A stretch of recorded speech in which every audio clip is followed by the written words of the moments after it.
Hello friends, आज एक बार फिर से कोऑर्डिनेशन केमिस्ट्री के नेक्स्ट लेक्चर में मैं आप लोगों के सामने हूँ।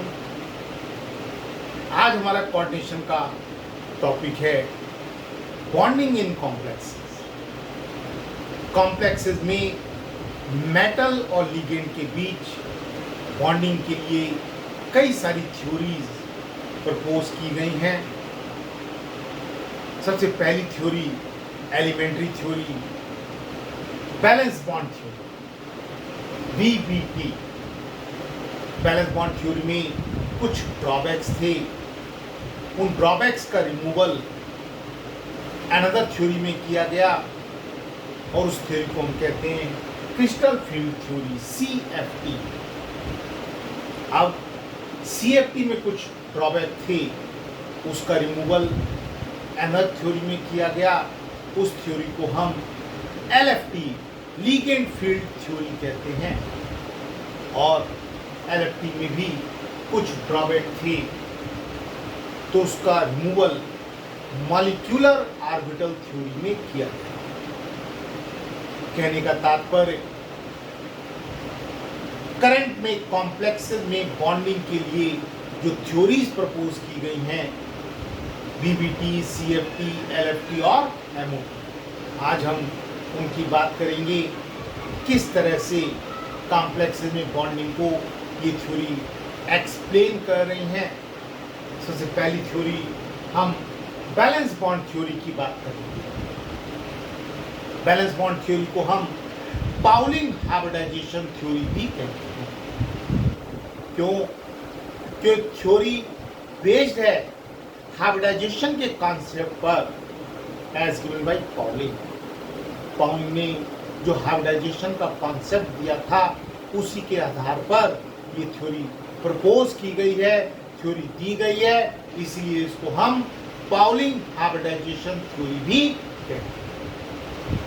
यस, तो हम बात करते हैं कि सर ये बैलेंस बॉन्ड थ्योरी क्या है, BBT क्या है, what are the selling features of BBT।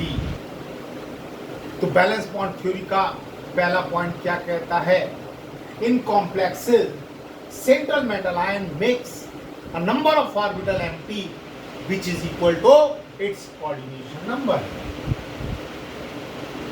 कहने का तात्पर्य, सेंट्रल मेटल आयन के पास उतने ऑर्बिटल एम्प्टी होना चाहिए जितना इसका कोऑर्डिनेशन नंबर है।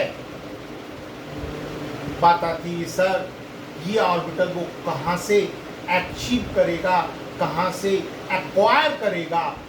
तो सेकंड पॉइंट में BBT क्या कहता है, the appropriate atomic orbital of metal intermixes resulting in the formation of energetically same orbitals which are called hybrid orbital. कि मेटल की जो एप्रोप्रिएट एटॉमिक ऑर्बिटल हैं वो आपस में मिक्सअप होती हैं और मिक्सिंग के बाद एनर्जेटिकली सेम ऑर्बिटल प्रोवाइड करती हैं। उन ऑर्बिटल्स को हम हाइब्रिड ऑर्बिटल्स कहते हैं। जैसे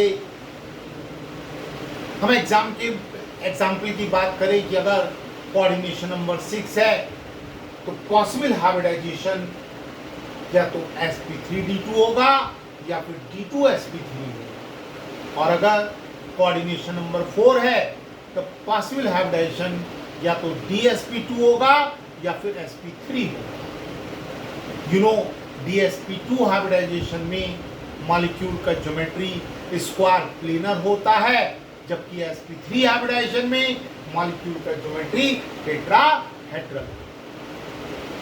ठीक है बच्चों, क्लियर है? यस, कोऑर्डिनेशन नंबर 6 में मॉलिक्यूल का ज्योमेट्री ऑक्टाहेड्रल होता है, और जबकि कोऑर्डिनेशन नंबर 4 में या तो स्क्वायर प्लेनर हो सकता है या फिर टेट्राहेड्रल हो सकता है। और जहाँ तक बात आती है कि सर d ऑर्बिटल कौन कौन से पार्टिसिपेट करेंगे हाइब्रिडाइजेशन में, तो बैलेंस बॉन्ड थ्योरी कहता है in hybridization both inner d orbital, inner d orbital का मतलब 3d ऑर्बिटल, और outer d orbital, outer d का मतलब 4d orbital involved and resulting complex thus obtained are called inner complex और लो spin complex and outer complex और high spin complex. ये जो points मैंने आपको बताए ये सब मेटल के रिगार्डिंग थे, सेंट्रल मेटल आयन के रिगार्डिंग थे। आप कहेंगे सर कुछ लिगेंड्स का भी रोल है क्या, लिगेंड के क्या पॉइंट्स हैं वो भी हमें बताइए। तो लिगेंड के बारे में बीबीटी क्या कहता है, each ligand must possess at least one orbital having lone pair of electron। Her ligand के पास कम से कम एक ऑर्बिटल ऐसी होना चाहिए जिसके पास लोन पेयर ऑफ इलेक्ट्रॉन हो। और लास्ट पॉइंट में बीबीटी क्या कहता है, the fully filled orbital of ligand overlap with empty habit orbital of metal resulting in the formation of metal ligand coordinate bond। ये जो फुली फिल्ड ऑर्बिटल लिगेंड की है वो मेटल की एम्प्टी हैबिट ऑर्बिटल के साथ ओवरलैप करती है और इसी ओवरलैपिंग को हम क्या कहते हैं, लिगेंड मेटल कोऑर्डिनेट बॉन्ड।